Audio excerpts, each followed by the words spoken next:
Good morning, John. I'm here to debunk a myth that we probably all believe. It's a simple statement that is really hard not to believe knowing what we know. The internet brings out the worst in people. I mean, you see in the comments, we all know that the anonymity of the internet allows the deep evil inside of every human, except for me, of course, to spew forth in a fountain of vomitous hate. And yeah, I see it even on our content. On our sex episode of Crash Course Psychology, there were comments, thumbed up comments nonetheless, talking about how homosexuality is a disease. And yeah, there are two hosts on SciShow Space, one of them is male and one of them is female. I would like you to guess which one has constant comments about their appearance every time they're in a video. Just go ahead and guess. But you and your friends, you aren't hate mongers. So it must be other people. Those people you see at the grocery store who seem very nice, but then when they get home, they go on the internet and they shrug off the clothes of their cultural burden and they put on their costume and they become internet turd. But I want to make a hypothesis here that allows me to feel better about the state of the internet and the state of humanity. I'm thinking anonymity doesn't bring out the worst in people.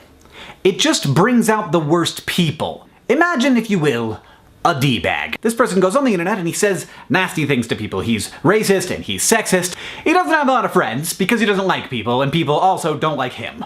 On average, he speaks to about 0.02 human beings in the real world per day. But on the internet, he not only gets to express his views to lots of people, those people then engage with him. It's a kind of exercising of power. He gets to get a rise out of people. It's thrilling. It's not scary like doing it in real life would be. It's a rush. And honestly, I think understanding this and understanding those people is really important because I think the narrative of the hateful internet negatively affects the culture of the internet. People hear and believe that comments are a nasty place. They are certainly a much more nasty place than we tend to interact with in the real world. The result is that fewer and fewer normal, not trolly people interact in those spaces, and they get worse and worse. While at the same time we prove over and over again that the internet can actually be a place where lots of really cool and great things happen. But if we all think that the internet is less great than it is, it will become less great because we think that. And my even greater worry is that people will look at the comments of a YouTube video and say, look,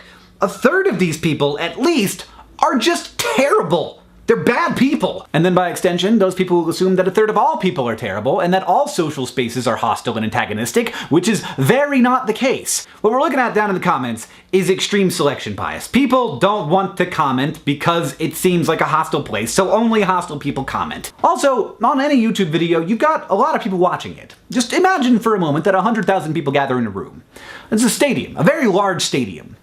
Now, what are the odds that there aren't gonna be some bad people in that room?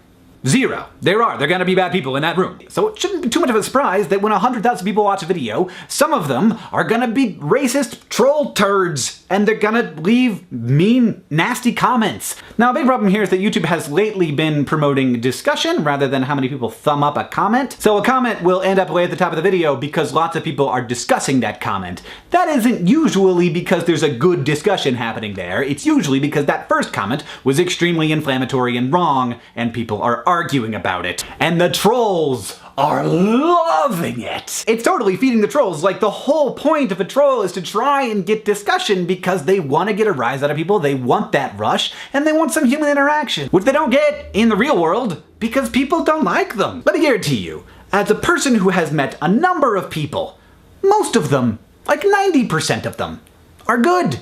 Not because culture tells them to be good, not because they're afraid of being found out and they're waiting for that moment where they can be anonymously evil, but because they're people, just like you and just like me. John, I'll see you on Tuesday.